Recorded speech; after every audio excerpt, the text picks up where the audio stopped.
It's Jeremy, jeremy.net. I'm a comic book artist, writer, creator, and I share my creative process here with you on the internet. If you'd like to support this channel, get a bonus live stream once a month, please go to patreon.com/GERIMI. Sign up and help keep these videos free for all the other viewers and support the channel. If you would like to see the best of my social media posts throughout the month collected in one spot, sent to your inbox, sign up for my newsletter, newsletter.jeremy.net. See a bunch of work in progress images, blog posts, links to previous videos, etc., etc., etc. And if you'd like to purchase physical copies of my comics, or if you read digitally on Amazon Kindle, you can go to amazon.jeremy.net. That will forward you to my Amazon author page. Thank you guys so much. And you're thinking, what are you doing? What's this video about? Why are you here? Well, it's a celebration. Fuck it. It's a celebration, bitches. We just hit 7,000 subscribers. So I appreciate everyone that's been watching, following, joining in the chats, subscribing, supporting, sharing the videos. So I just want to come online real quick, say thank you to all you guys. I greatly appreciate it. So yeah, we're off. This is a surprise live stream. It's our usual scheduled time, but I was sitting down at the table anyway. So I thought I'd just hop on, work on some comics for a little while. Thank you guys. And then, if you have any questions while I'm drawing, feel free to ask. And since every video is always someone new's first video, I'll tell you what I am working on here. So as I mentioned, I am a comic book artist, writer, creator, and what we have here is a page of digital layouts from my comic book Morningstar, which tells the story of Lucifer's fall from heaven as a Western. And I'll give you a quick rundown here. This page I'm working on, what I do is I draw my layouts digitally based on traditional thumbnails I have. I draw my thumbnails with a brush pen, or actually I drew all these with traditional, just brush and ink. What I've been doing lately is, you can see very faintly in here, some of these panels are some of the pieces of the thumbnails. And what I do is I will bring them to Procreate on a low opacity, and I will just draw on top of them, just roughing in the details a little bit more, try and get a better sense of volume, structure, work out the storytelling. So I'm not tracing one-to-one, trying to get exactly what's on these thumbnails in here, but it's just a building ground for me to sketch on top of. So let's see. I already got some comments in the chat. I see Negro Frazetta said, congrats on the 7,000 subscribers. Thanks, man. I appreciate it. You've been one of the champions, supporting me for a long time. Greatly appreciate it. Derek is in the chat. He said, how you doing? Also, congrats. Thank you. I'm doing very well. It's funny. It's one of those things when I just happen to pop onto YouTube, actually to look up a recipe for something. And I just saw that, oh, hey, it says my channel's up to 7,000 subscribers. I thought, that's worth celebrating. It's a milestone. Every time you pass 1,000 subscribers, it means people have been sticking with me and hanging out. So I appreciate it. All right. So this panel that I'm working on, I turned off the background on this top panel because it's a little bit, I didn't want this to get a little too cluttered, but it's very faintly drawn in here. And what I did was I just drew in, let me darken these up so you can see it a little bit better. So I just drew in a very simple perspective for the buildings that are going to be in this page. So really there's going to be the one large building that's in the foreground, a smaller building behind it, and then a building coming off to the side. So these are just me working the basic perspective in there. I'm going to come in and draw the details on a separate layer, because I find that when it comes to backgrounds, that's one of the advantages of working digitally. It's keeping the backgrounds and the foreground separate. I can just turn the backgrounds off when I just want to focus on the figure drawing, and then turn them back on.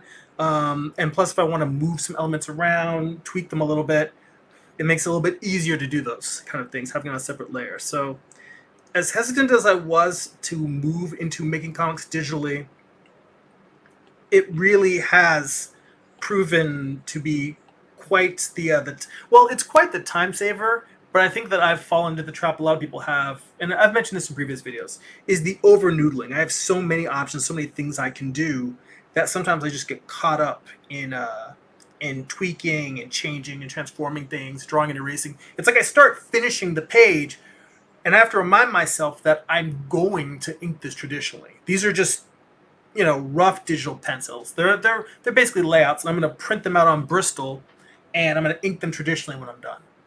So I just made this a little bit darker so that you guys again can actually see what I'm doing.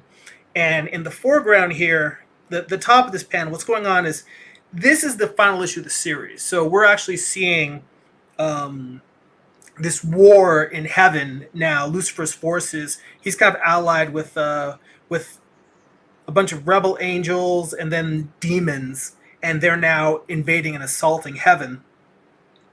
And in the foreground here, we've got this woman. That's Isbal. She's the female demon queen, and she's just ripping this guy's throat out.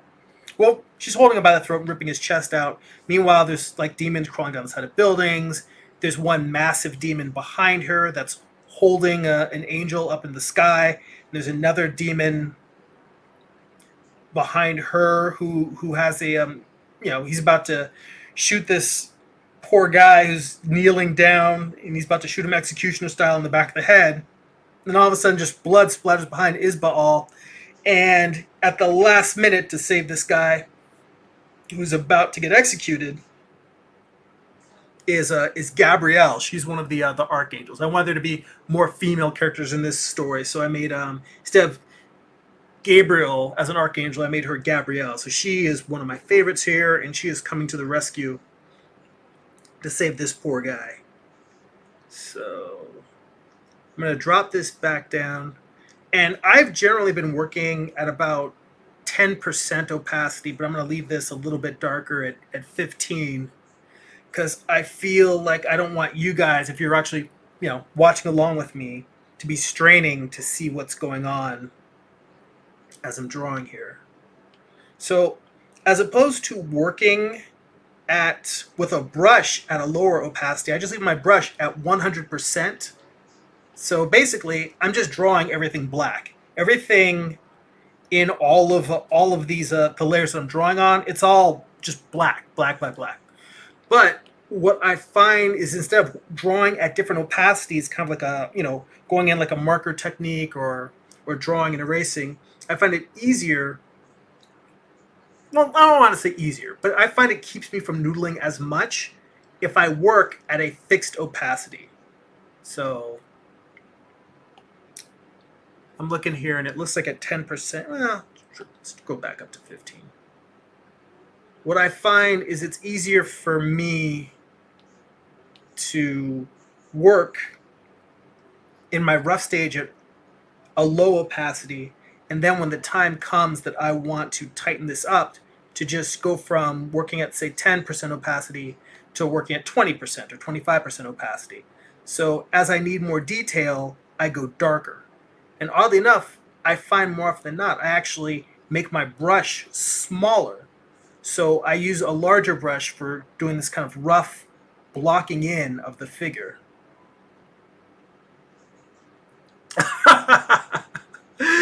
I'm just laughing at the screen name. King of Assholes says, I want to learn anatomy, but I'm overwhelmed as fuck. Where should I start? Well, honestly, I would start, before even really going into anatomy per se, all of the different muscles and bones and all of that, I would start with basic volumes, because there really is so much to learn in anatomy and learning how to draw the body. But if you can see, like this figure that I'm drawing right here, like there isn't really that much anatomy in her. Like I've got basically a box, that's her upper body. I've got sort of a parallelogram for a lower body. Now, her legs, they just look like rectangles that are plugging in. In my mind, they are cylinders. Let me just draw that one like that. This is one of the downsides of drawing it just 100% black, is that normally I would draw this behind cylinder at I would draw it at a low opacity, but I'm just putting a line in here to kind of give you the sense to look at the underside of a form. And then on this one, if this one was turning away from you, you wouldn't be able to see through it. But if you were to kind of dotted line going forward and away. And Negro Frazetta got to right where I was going to go, which is Walt reads the figure. Let me open a folder here, because I have a little folder with notes for stuff that I've been going over with my art book study group. These were some anatomy studies that I was doing from actually a George Bridgman book, but don't need that at the moment. Let me turn these off. So let's see here. Oh, Peter Palmiotti's in the chat, and he says, wow, congrats on the 7K. Way to go, Jeremy. Thank you, Peter. Greatly appreciate it. And we still got to get on a live stream together and catch up. I love this thing that like everyone's doing live streams now. So whenever we want to hang out, it's just like, hey, man, let's hang out. Your stream or mine. So we will definitely, I'll circle back with you. We'll figure out a time sometime soon to get together. Maybe we'll do a 1 week your channel, 1 week my channel. We'll work it out. But thank you for the congratulations. I greatly appreciate it. Negro Frazetta said Walt Reed's book is great. I got my copy for only $6 new on eBay. This is a book that I frequently use in my art book study group on Patreon. It's where we get together with some artists and we just sit down with an art book and we just study from it. It's a study group. We sit down, we draw, we try and study. So this is the book he's referring to. Walt Reed's The Figure. And I will make a note to myself to put a link to that in the description of the video for later. Where are all my Post-its? I usually have Post-its next to me so I can make notes for stuff to put in the chat later. So much crap on my desk. I really got to be more organized.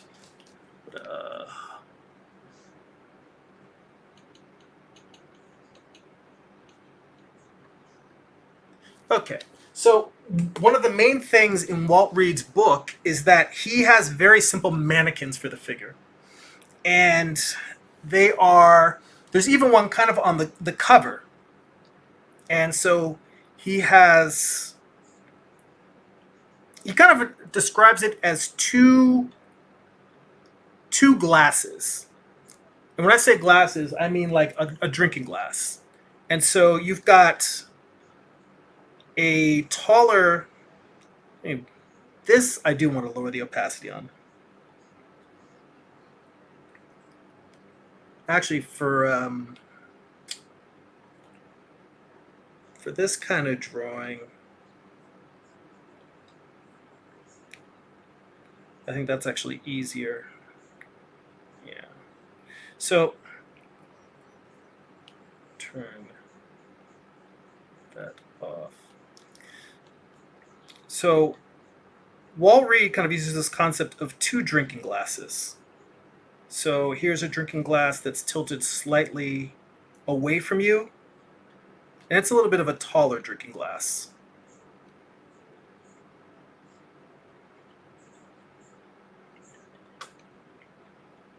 And I got to turn this a little bit.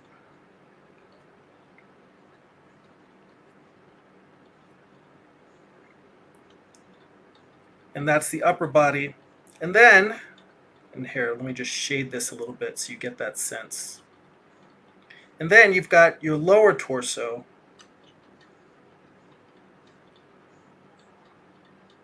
Shorter. Let's turn this one away from you.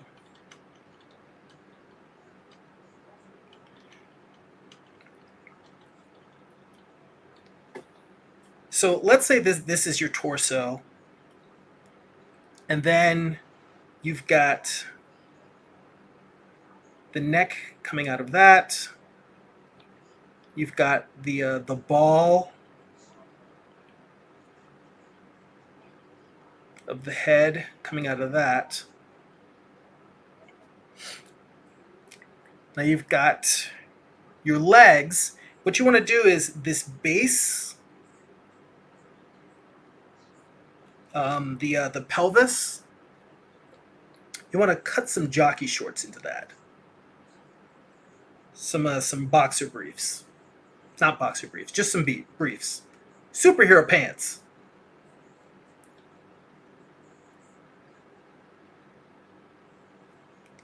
Draw some superhero pants into that. And this is where the hips go. And now with the hips, you've got another cylinder coming down out of that. Maybe you've got this cylinder coming forward. And when I say back or forward, what I'm saying is when you draw the ellipse that's at the end of this cylinder, if you draw it like that, you can see the bottom of it. It's coming towards you. If you draw the same cylinder, but you leave out the inside line,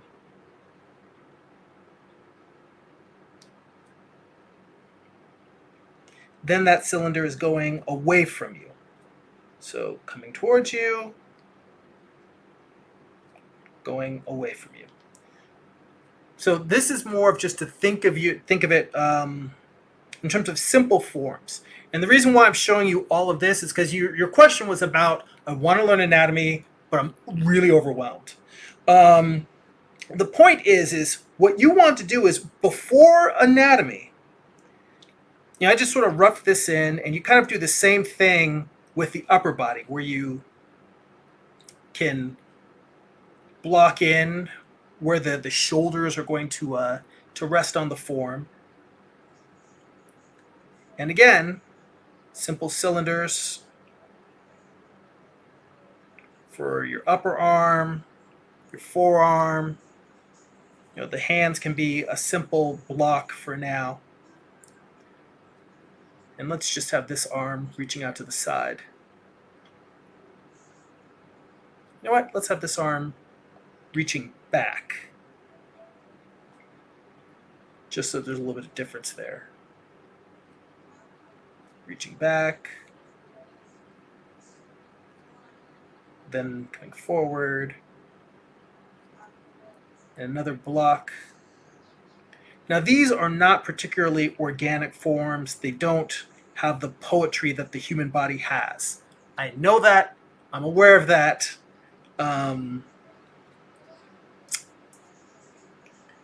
But this is more to get you just thinking about volume, because thinking in terms of the human figure being a three-dimensional object is probably the most challenging thing, I think, for most beginning artists, is to really look at the paper and see a three-dimensional object as opposed to just seeing the lines or seeing everything in terms of a cartoon outline. Because even with this, it's an outline, but I'm trying to imply with each of these lines there's a three-dimensionality to these surfaces, that there's a volume. Like I can go around. Let me bring that opacity down a little bit. I can go around the figure like that. I also see Negro Frazetta's asking about our art book study group, which we are meeting tomorrow. And he said, are we studying saber-toothed tiger anatomy on Sunday or Siberian tiger? We are studying saber-toothed tiger, but we're only going to use the 3D reference that you actually sent. I picked a couple of different poses I thought would be good to draw from. So we're going to study 2 or 3 poses of a saber-toothed tiger skeleton, and then we're going to look up just tigers in general in the Jack Ham book, the Ken Holtgren book, and it's the one we use all the time, the Joe Weatherly book. So what breed of tiger are we gonna do? I don't know. We'll see what's in the book. I'm gonna play it by ear. Okay, so back to the question that King of Assholes asked. Before getting deep into anatomy. What you really want to do is to be able to draw a figure. Let's say you're going to draw somebody punching someone. Let's say you're going to do something classic like out of How to Draw Comics the Marvel Way. You just gesture in here like some shoulders and a twisting torso. Me. Arm throwing a punch.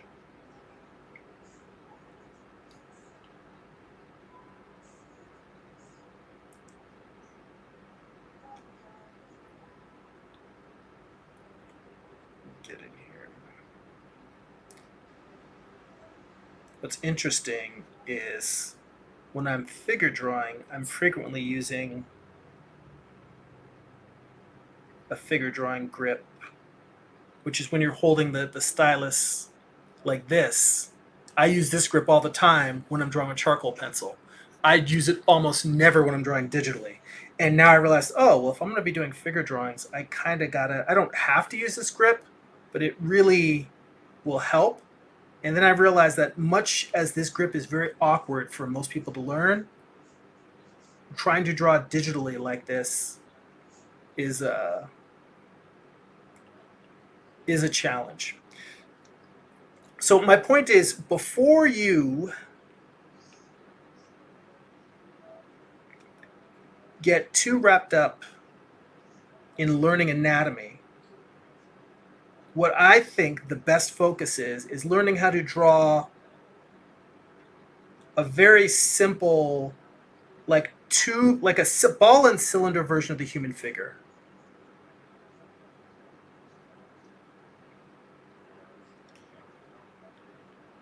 And you can do that by just, grabbing any art book. If you have any instructional art books, use those as reference. If not, go on Wikipedia has a nice collection online in their Wikimedia section of a wide variety, basically any artist you want to look at. You want to look at Michelangelo, you want to look at Da Vinci, you want to look at Rubens, or any great artist.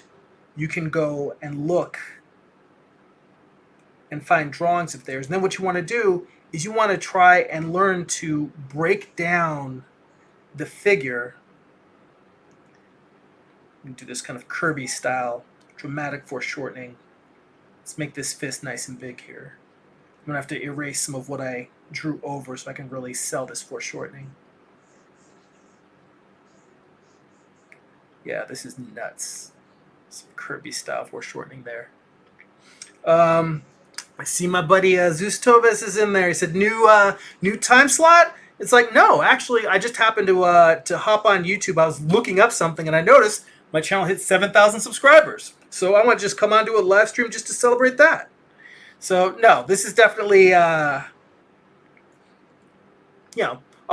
I do want to try and, as I'm working on this last issue of Morningstar, I'm going to try and get into the habit of maybe doing some more impromptu live streams. Just hopping on whenever I'm working. Sometimes, like this morning, I actually was drawing for a few hours, but I really kind of wanted to concentrate and go deep. And a lot of times, if we're live streaming, we get caught up in someone asking a question, like King of Assholes did. And in answering those questions, I may, get distracted from working on the comics. So I don't always want to be online all the time. Sometimes I really do need just some time to focus by myself. But that said, if if I spend like 4 hours in the day drawing, I don't see why, as long as I'm able to get the main things I want to get done, I don't see why I shouldn't just hop on every once in a while and do a little bit of live streaming of one of those hours. So,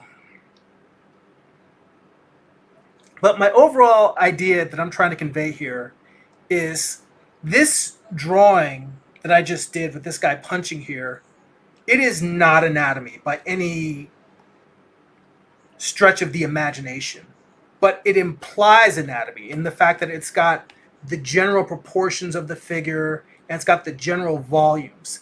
And I think a big mistake that a lot of people make in trying to learn anatomy is they want to run before they can walk.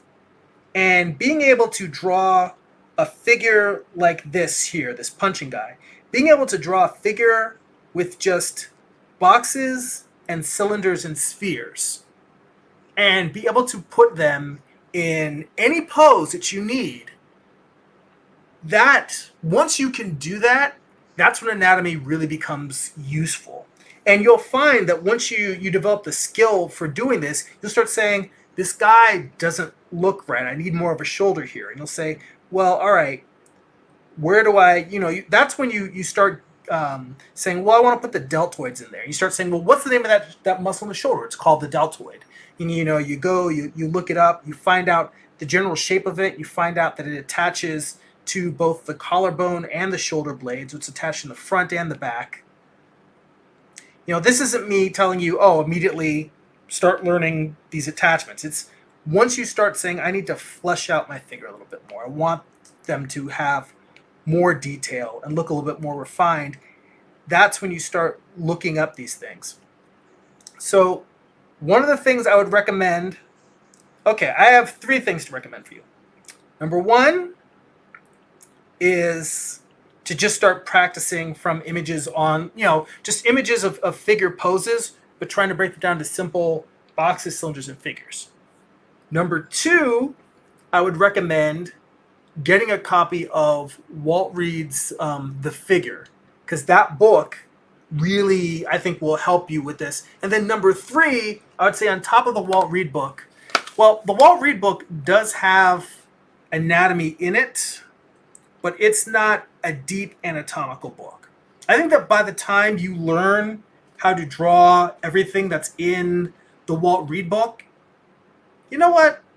I was going to say to get yourself a proper anatomy book, a book that doesn't have any drawing instruction, but just goes through all of the muscles. And they make anatomy books for artists. So I would recommend getting one of those. But if you're struggling with anatomy already, the Walt Reed book, again, it's got a lot of basic, that's one of the things I was flipping through.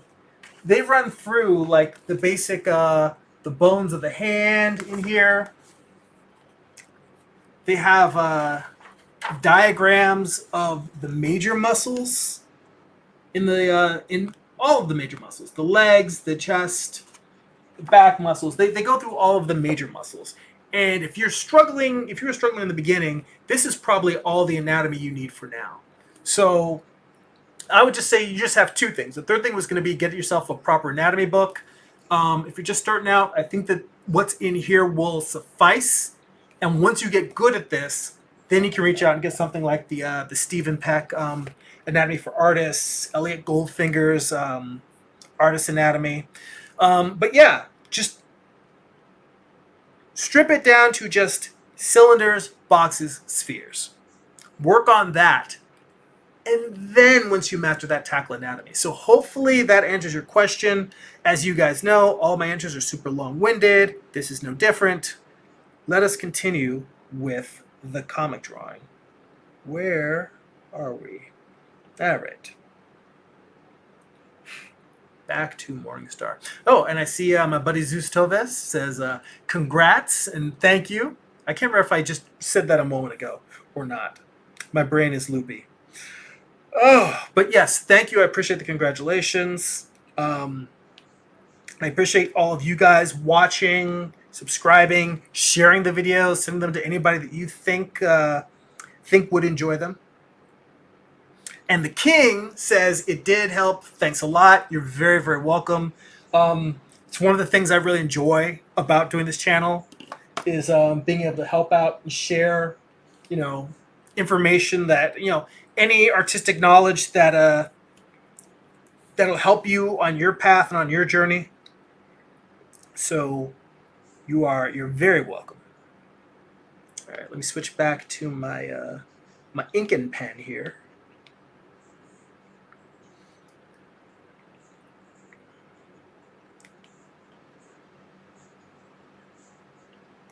Let's see here.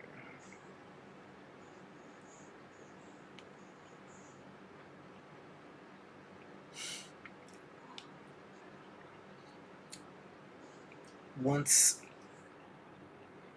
I get the basic volumes drawn in for this whole page, then what I usually do is I flip the page to make my corrections, because I'll go in and make the page a little bit more detailed, flesh it out, draw in facial features. But again, there's that old classic trick from Renaissance times of looking at your image in a mirror, and it just helps the brain see things that it wasn't perceiving.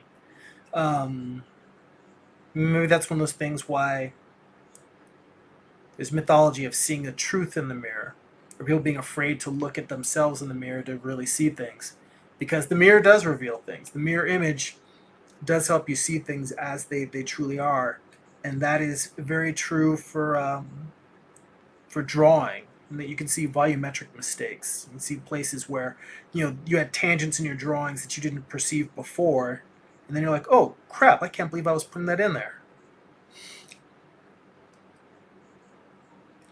So let's see. Just drawing Gabrielle's face here. Round it a little bit, give her a little bit more of a feminine jawline.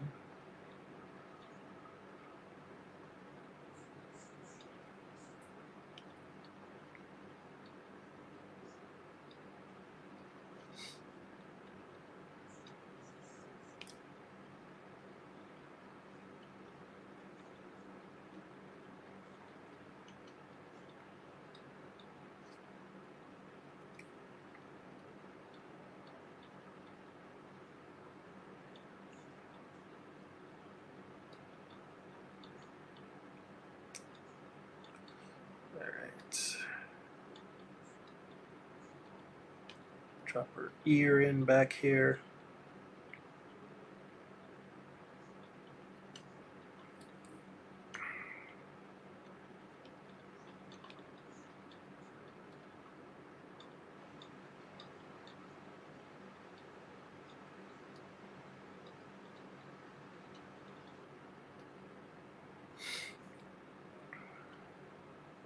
She has very curly hair. But I'm only going to kind of suggest the bottom part of it, because I'm going to put her hat on.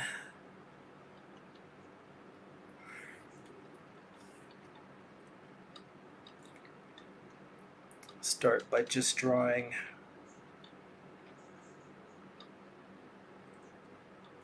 the body of the hat, and I'll throw the brim on afterwards. And we're getting into the territory where I would normally start flipping the drawings. The amount of detail I'm putting in here is about the most I want to get into before I flip it to start making clear corrections. Draw the brim in.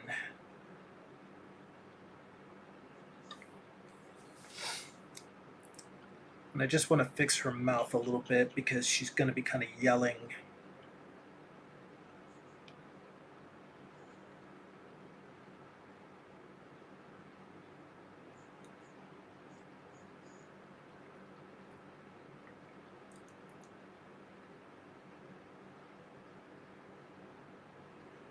Then just a little bit, again, this is too much detail, but just a little bit of a line there to show, like, when you're yelling or laughing sometimes, but the same way that you get like the dimples, or actually what tends to happen is the muscles right in here on either side of the nose, they pull in.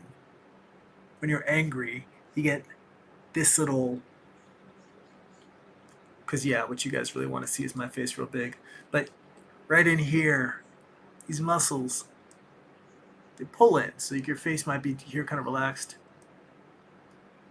But when you get it kind of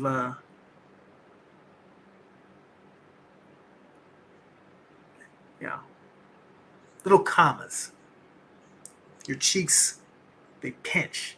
So it's the same thing when you smile. It's like this. When you're mad as hell, it's like this. but the cheeks have very similar movements either way with the bearing. So just the idea of giving her cheeks coming in gives a little bit more of, she's not just casual like blah blah blah talking. She's like, you know, because I mean she's mad. They're like killing her friends. She's an angel. She's supposed to protect them.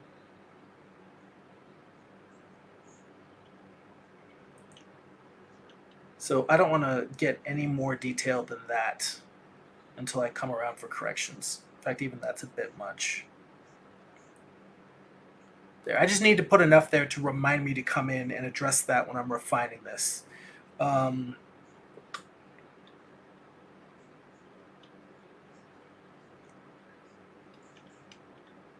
Just going in here, drawing in her gun.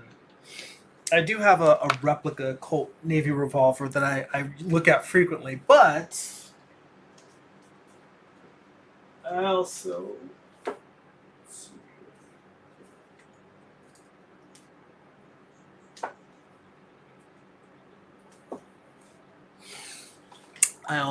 have a book, one of the DK books on the Wild West. Switch back to the drawing big.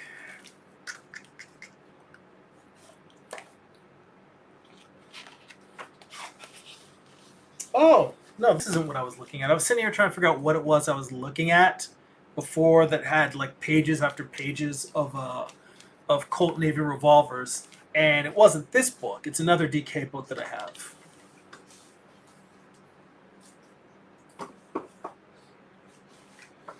I was on the Crypto Comics Twitch stream a couple of weeks ago, and we were talking character design. And in talking character design, I was pulling out one of the reference books that I have. I was looking at the Warrior book, but DK has this nice thick book called Weapons. It's a companion to Warrior. You know, it's a pretty good sized book. It's like not like a massive encyclopedia, but it's a good sized, solid book. Pretty heavy, pretty dense. It's like, yeah, 300 something pages of reference. Oh, I had a page marked for the swords because Lucifer and Michael were fighting on another page using a pitchfork, and then Michael had it. Well, at first it was sword fighting. Their swords were like World War II era cavalry swords because not World War II, Civil War era cavalry swords because it's a Western and that's the kind of sword people are going to have. They're going to have swords. But let's see here. So this page has it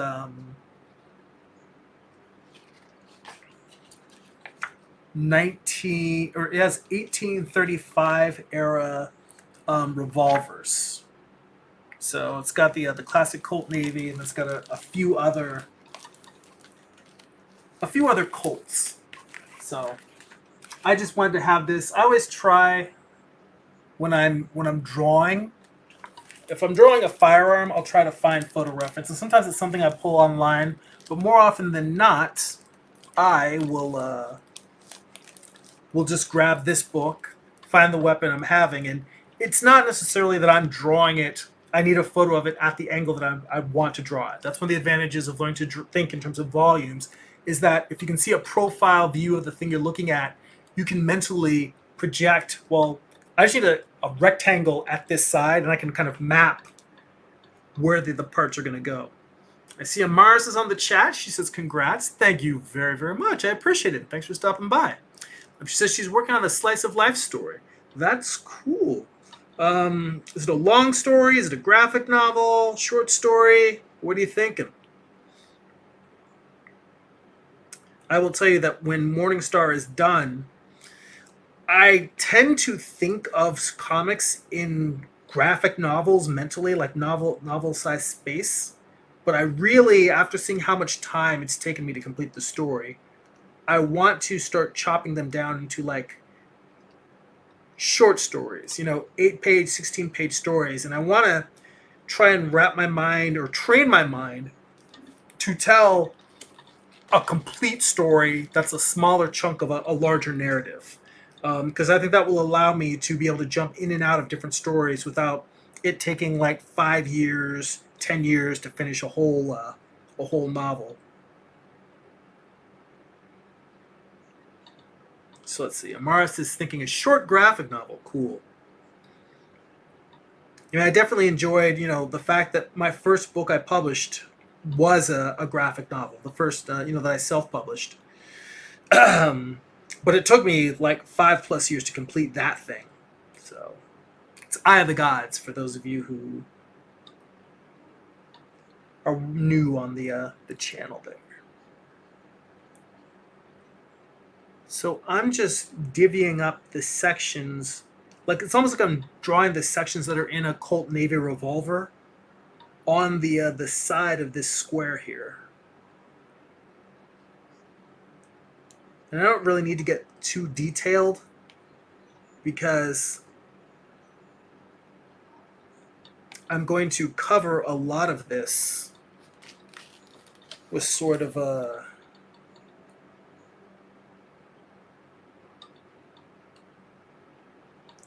gunfire blast.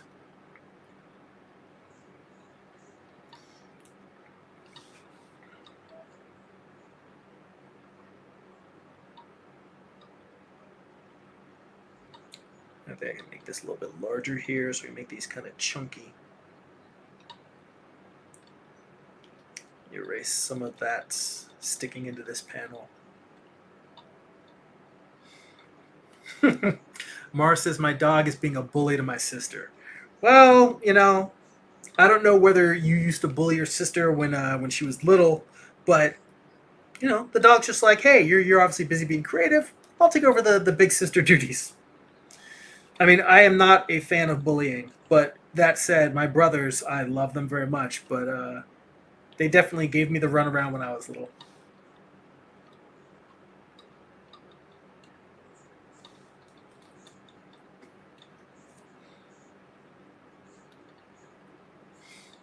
Although the nice thing about that is it gave me empathy towards the little brothers of some of my friends when I can put this down. Ugh. I was the youngest in my family, so when I would hang around with my friends and their little brothers, I saw them being kind of jerks. I was always the one who was like, hey man, go easy on them. I didn't want to see my friends beat up on their little brothers because I knew what it felt like.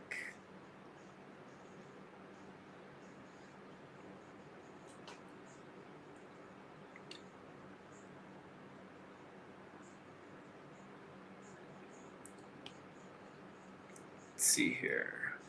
Another comment in the chat.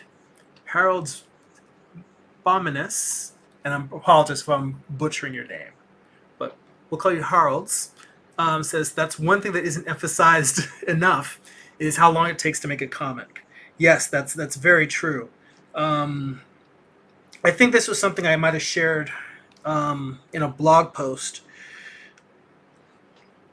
But I was thinking about the fact that if you want to ask yourself, like, how long it's going to take me to make my comic, well, let's presume, because I have found that actual number of it being like 8 hours to finish a comic from start to finish. So there are artists who are faster, who can finish a comic page in like 4 hours, some even less.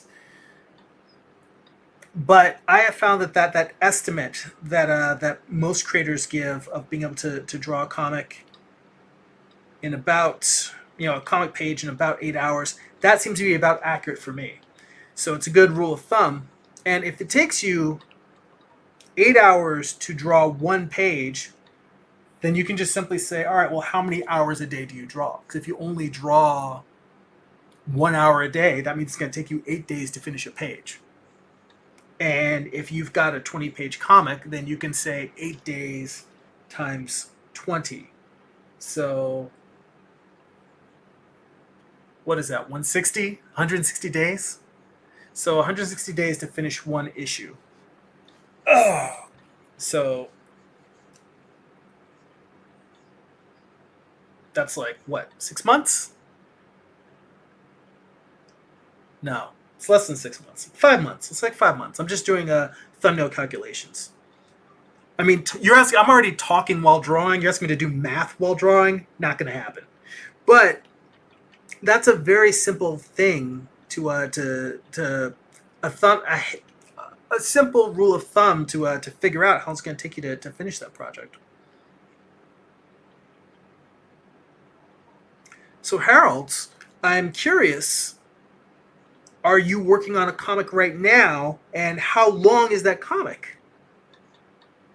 Or what has your experience been in terms of the amount of time it takes for you to finish a comic book? Because again, everyone's different, and there are definitely people who are faster, and then there's some people who, are slower, and slower is not necessarily a negative. We think of that in terms of time being money, and we're saying, well, if you're publishing less frequently, you're making less money. But if someone is taking a long ass, you look at somebody like Jeff Darrow. If they take a long time putting out a comic book, Jeff Darrow's book work is amazing. His stuff is worth waiting for. There's definitely a lot of artists like that. Travis Charest, he's somebody who, he may only put out a comic every few years, but when you see it, everyone's always like, yeah, well worth the wait. And let's see here. Harold says yes, but some pages just flow out like nothing, and then others are like the final boss that just won't die.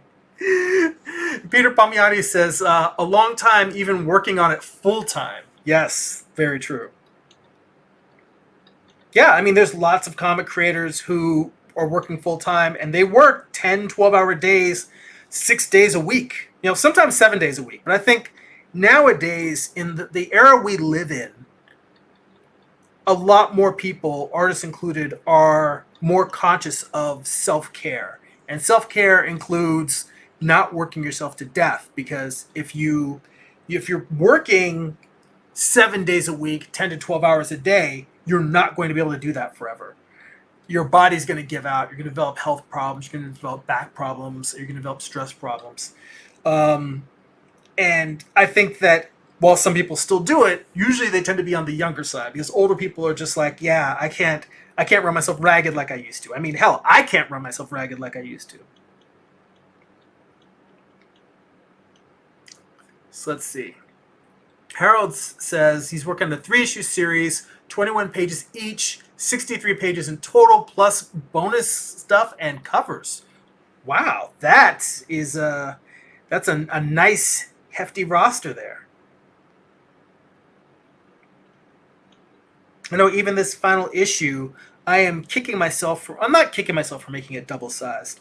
Normally my pages are issues are 20, they're 24 pages, and this one is just shy of double-sized. It's 40 pages. And, I'm just repeating stuff I've mentioned before in the past.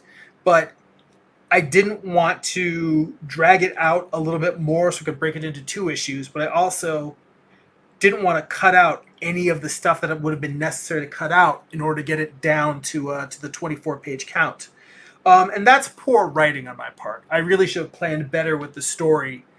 And that's something I want to start doing in the future, is start padding my stories so that I intentionally am going to leave more space for the climax of the story. I'm going to try and pad it out so that I'm going to try and compress as much story into the early chapters are going to be much denser, and then let the story get looser and looser as it gets further and further along. Just because I feel like that's what happens with me with every project. I get to those last few pages, and I'm always just trying to cram stuff in there, and I don't want to cram stuff in there. I want to let the pages breathe. So, and I think that's one of the reasons why this final issue is so long, is because I am letting the pages breathe a little bit more instead of cramming stuff in the way I would have done in the past. I just said, you know what? No, I really want these notes in the story. I really want I think I've gotten a bit spoiled with my own storytelling pacing. And it's another reason to go back to doing shorter stories once Morningstar is done. So this is not too different from another pose I did of Gabrielle when she shoots Lucifer, so I do have to be cognizant of that. I'm kind of getting a bit repetitive with my poses here.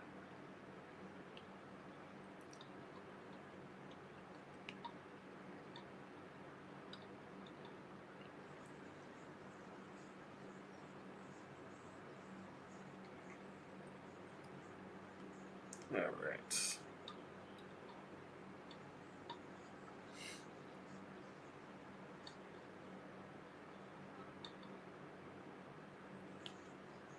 So let's see here.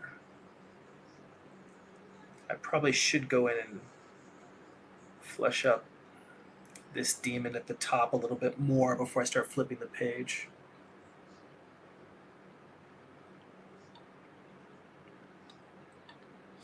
We're at 50 minutes, and as usual, I tend to keep the live streams at about an hour, so I am going to probably wrap up here in these next 10 minutes. So if anybody has any questions they want to throw at me before we wrap up, I ask now, because if it's a simple question, I just answer it while I keep drawing. Sometimes people ask me a complicated question. I'm like, oh no, it's going to take me like 5-10 minutes to answer that, and I got to open a new document real quick and sketch some stuff out. So just want to give you guys time, giving you that final countdown warning.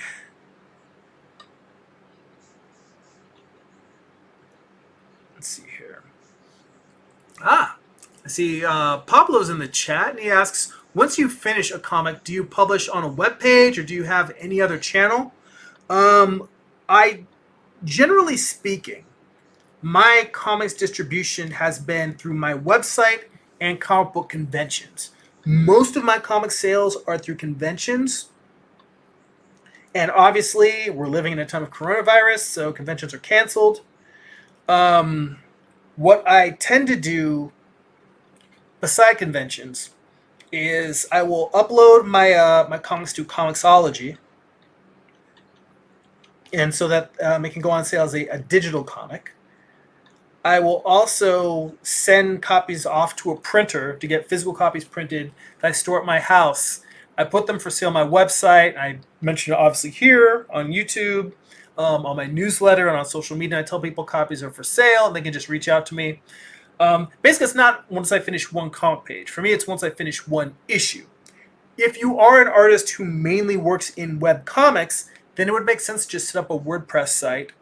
You finish a page, you post it. You finish your next page, you post it. You finish your next page, you post it. When you've got enough pages for an issue, you collect it.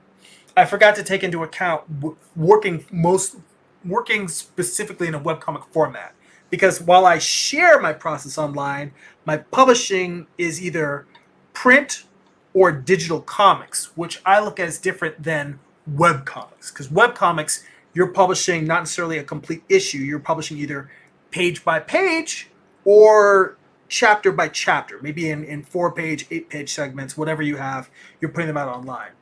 And to some degree, I do publish online in that I also have been sharing Morningstar in my newsletter. So if you want to read my comic, all the issues of Morningstar are already published on Patreon, so everyone can read the entire series all the way through to issue 7 on Patreon. But on my newsletter, what I've been doing is I publish my newsletter once a month. And each month I post 4 pages of the comic, and I'm just serializing it in my newsletter. So you've got multiple options there if you're interested in the webcomics route. You can serialize it on your own website. You can serialize it on a webcomics aggregator like Webtoons or Tapas or I can't think of the other one right now, but there's lots of places that you can start posting stuff online. So you can post your comics online, and then once you have a final issue or book's worth of material, whatever amount you want to publish it in, you can send that off to a printer and then sell it online.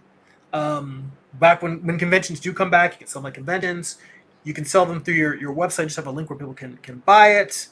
You can reach out to your local comic retailer. I always feel a little bit guilty driving people to Amazon, because I really do believe that, the best place to get comics is your local comic shop. that said, because my publishing schedule is so irregular, I think that would make it really hard for most comic retailers to promote my work. And so I want to be a good partner to retailers. If I expect them to support me, I have to support them. Um, and right now, my publishing schedule is so irregular where it's only like maybe one issue a year. If I'm lucky, I can get out 2 issues a year. So while there are comic retailers that have carried Morningstar, for the most part, I've been publishing it just online until I have the opportunity, until I'm in a position where I can publish a couple of issues a year, quarterly. I feel like if I'm able to publish quarterly 4 times a year, that's a point when I can really start reaching out to retailers and say I'm putting out work on a regular basis and try to get it into their hands first, and then have stuff like Amazon be kind of the aftermarket channel. But I don't know when I will be able to hit that point of productivity. So, but yeah, that's it in terms of getting comics out there. And I do have some videos on first steps in self-publishing, which you can do a search on my channel for. Let's see here. Negro Frazetta says, after doing Tigers this month, can we start studying Bridgman? Yes and yes. Next month. Well, what I'll do is we'll do the Tigers, and then I'm going to post a poll on Patreon for the Patreon guys, and say, we can study more Walt Reed, more Bridgman, and then I'll throw one other book in there, and I'll let everyone vote on which ones they want to study. So we can, there'll be options there to pick from, and we'll just study whatever you guys want. But yes, we are definitely we'll move on from studying the animals for a little while, because we've been doing that in the art book study group a lot. Let's see. Harold also says, we're talking about health. Constant dodging of carpal tunnel, bad back, bad neck, one-way street to mole man glasses, spider veins on calves, busted social life, looking at a shiny screen all day, watching TV, video games, playing recreation is a problem. Art life turned out to be way crazier than I expected when I got into it. Well, see, this is an interesting thing. One of the reasons why I resisted working digitally for so long is because I am in front of a screen all day long for my day job, and I really did not want to be in front of a screen for my comic making time. I really wanted to just be able to sit down and enjoy drawing with traditional tools, just to give my eyes a rest. That said, I have found the act of drawing on the iPad so pleasurable that it, for me, it ended up superseding that desire to be working traditionally. Again, I'm still inking digitally, but not inking digitally, I'm still inking traditionally. But I really do think that once I finish Morningstar, I'm going to try at least doing one or two short stories or single issues, one-shots. I'm going to work entirely digitally and see how the workflow goes. Because this really does feel like it is very pleasurable, very natural. It feels like when I get to the point where my layouts are finished and ready for inking, I have to hold back from going more detailed. And because it seems like, it's ready to just go all the way and finish and ink it traditionally. So, the fact that I find myself holding back from finishing digitally says that this digital process seems to be working well. So, but yeah, all of the health problems that Harold's mentioned are very, very serious in terms of giving your eyes a rest, making sure you don't get eye strain. I try to remember to take a break from the screen once an hour. Maybe I just go talk to my wife for a little bit, since we're both working from home, go play with my cats. Just do a little something to give the eyes. That arm is way too big. Or that hand is way too big for that arm. Just giving your eyes a rest, getting enough exercise. Exercise, as you move into your 30s and 40s, exercise becomes so much more important to your body. And if you don't take care of it, you will not be able to continue to create art long term. It'll definitely cause problems. The carpal tunnel stuff, I'm making a bit of adjustment now that I'm working digitally, but I constantly have to train myself to do two things, which is one, to grip my pencil or my stylus, if I'm working traditionally, same with my pencil, but working digital with my stylus, your actual grip, how much force you press down on it when you're holding it, I try to hold it very, very lightly, almost like I'm balancing it in my fingers. I try to hold it super, super light and not put a lot of pressure on it. And then the second thing is just how much you press down on your drawing surface. Those two things I find will give you a lot of wrist and hand problems. So forcing yourself to not be heavy-handed both in your grip and resting it on the drawing surface will go a long way towards giving your hands a lot of life and extension going forward. So, and again, the same thing about getting exercise. I have a standing desk. I don't draw at it. I use it for computer work, but I will alternate when I'm doing when I'm doing graphic design work between standing for an hour, sitting for an hour, standing for an hour, sitting for an hour. It's a standing desk that can rise up and raise and lower. So all of those things, taking breaks, staying physically fit, getting enough exercise, alternating between standing and sitting. I'm trying to work on posture. I will tell you that working digitally, I haven't been doing it here with you guys when I'm live streaming, but when I'm working by myself, just alone, I actually put a drawing board on my desk and I will elevate my iPad so it's not even a steeper angle than my drawing board, so that I'm drawing more upright so I can sit back a little bit and rest my head above my spine. That's one thing working digitally. It's real easy to crane your neck over and then look down. This is bad for you. You can't work like this. It'll kill you. So I'm always trying to remind myself to work on my posture. It's not great for you guys hearing me because I do know it sounds a little bit clearer the closer I am to the camera, but I try to sit back, ease back, and just look at the screen with my eyes instead of my face. Try to just look down with my eyes and keep my head kind of upright. All these things, really super important. So yeah, we're at an hour here. And Harold's also told Peter Palmiotti, he said, stay strong. I second that. Stay strong, Peter. I know the struggle is real, but you out there, you're making comics. Man, you are an example that I try to follow. Doing some great work. If you guys aren't on his channel, please go check out Peter Palmiotti. He's got a comic. He's produced self-publishing. He's a longtime mainstream and indie creator. Check out his comic Retro.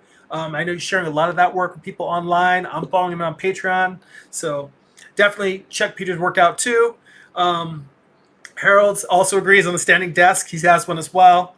That is awesome. So guys, this is the whole point of me doing this impromptu live stream, was to thank you for helping me break 7,000 subscribers.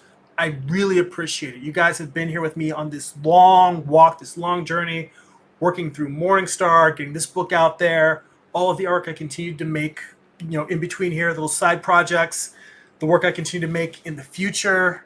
I really appreciate it. Harold says it's been fun. Thanks for answering the comments. You are very, very welcome. Again, for people that are